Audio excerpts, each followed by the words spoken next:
দর্শক আপনারা জানেন গত কিছুদিন আগে অ্যাম্বুলেন্সে করে মাদক পাচারের সময় পরশুরাম মডেল থানার পুলিশ গোপন সংবাদের ভিত্তিতে অ্যাম্বুলেন্স চালককে আটক করেন। পুলিশ তাদেরকে আদালতে পাঠানোর পরে রিমান্ড চাওয়া হয়। সেই রিমান্ডে তাদেরকে পরশুরাম মডেল থানায় নিয়ে আসা হয় এবং আজকে সে এখানে দেখাবে কোথায় থেকে সেই মালগুলো তারা আপনার অ্যাম্বুলেন্সে তুলেছিল।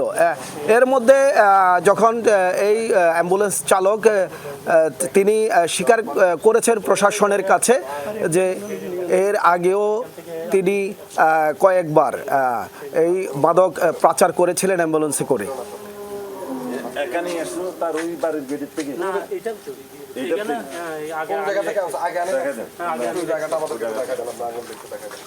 আমরা প্রশাসন তাদেরকে নিয়ে এসেছে যে কোথায় থেকে তারা মালগুলো লোড করেছে, সে অ্যাম্বুলেন্সে তুলেছিল সেই মালগুলো মাদকগুলো যে তারা এখানে অ্যাম্বুলেন্সটা এখানে এনে তারা সেই মাদকগুলো এখানে তুলেছে এই জায়গাতেই। ওর বাসা কোনটা? ওর বাসা এটা? আপনি তো এটা কি তখন কি আলো ছিল এখানে? এখানে আলো ছিল। এই আলোগুলো ছিল এখানে অন্ধকারে। রাতের অন্ধকারে ওই আলোতে দেখছেন যে এটা কে করছে এই কাজ? প্রীতমের বাবার নাম জানেন? না। ওর মার নাম জানেন? ওর মার নাম জানেন গীতা রানী। এদের বাসা কোনটা? এই বাসাটা না? এই যে তিলোত্তমা এই বাসাটায়।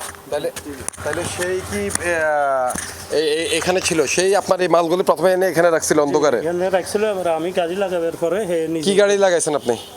অ্যাম্বুলেন্স। পরে অ্যাম্বুলেন্সের পিছনে সেই গাড়িগুলি এই মালগুলি লোড করছে। জিজ্ঞাসা করছি বারবার কদে রান্নার ঘরের প্লেট, কাঁচের প্লেট এবং কি হোমিওপ্যাথিক ওষুধ আছে কাটানো।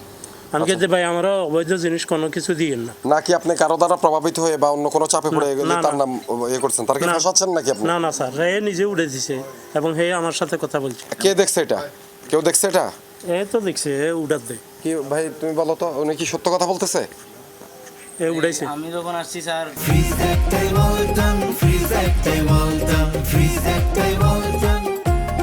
তখন মানে অ্যাম্বুলেন্সের ভিতরে মাল ছিল। উনি ঢুকাই দিছে। আমি বলছি উনি কে?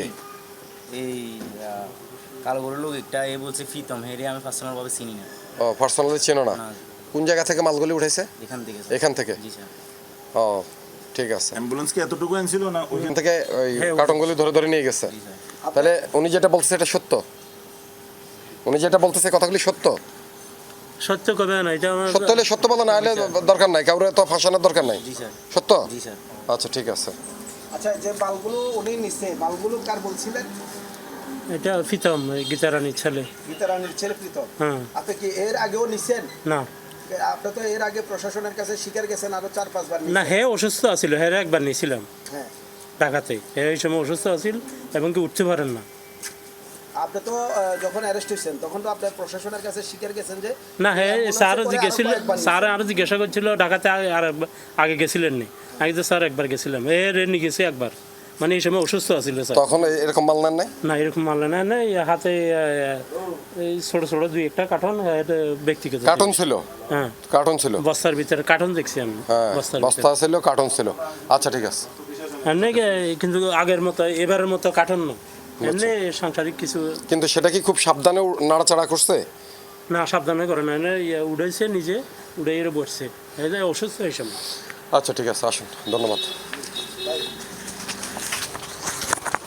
দর্শক, এটাই সেই গীতা রানীর বাড়ি, প্রীতমের বাড়ি, যিনি ফার্মেসি ব্যবসার আড়ালে মাদকের ব্যবসা পরিচালনা করতেন খুবই সুকৌশলে।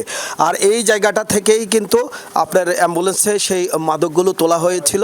অ্যাম্বুলেন্সে করে মাদকগুলো তুলে নিয়ে যাওয়ার সময় পরশুরাম মডেল থানার পুলিশ গোপন সংবাদের ভিত্তিতে ফেনী পরশুরাম সড়কের যে ঘনিয়ামোড় সমিতি রোড যে রাস্তার মাথা, সেখানে তাদেরকে অভিযান পরিচালনা করে তাদেরকে অ্যারেস্ট করে এরপরে আদালতে পাঠানো হয়। আদালতে পাঠানোর পরে তাদেরকে আপনার রিমান্ডে নিয়ে আসা হয়। রিমান্ডে নিয়ে আসার পরে আজকে এই জায়গাটি থেকেই আপনার কোলাপাড়ার পরশুরাম হাসপাতালের পূর্ব পাশে কোলাপাড়ার এই জায়গাটি থেকেই রাতে আপনার মাদকগুলো অ্যাম্বুলেন্সে তোলা হয় এবং যাওয়ার সময় পরশুরাম মডেল থানার পুলিশ তাদেরকে অ্যারেস্ট করে। তবে ফার্মেসি ব্যবসার আড়ালে দীর্ঘদিন ধরে প্রীতম এবং প্রীতমের মা গীতা রানী এই ব্যবসাটি পরিচালনা করে আসছিলেন। আমরা যে আসামি গ্রেপ্তার হয়েছে তাদের কাছ থেকে জানতে পারলাম যে এই ব্যবসার মূল হোতা প্রীতম।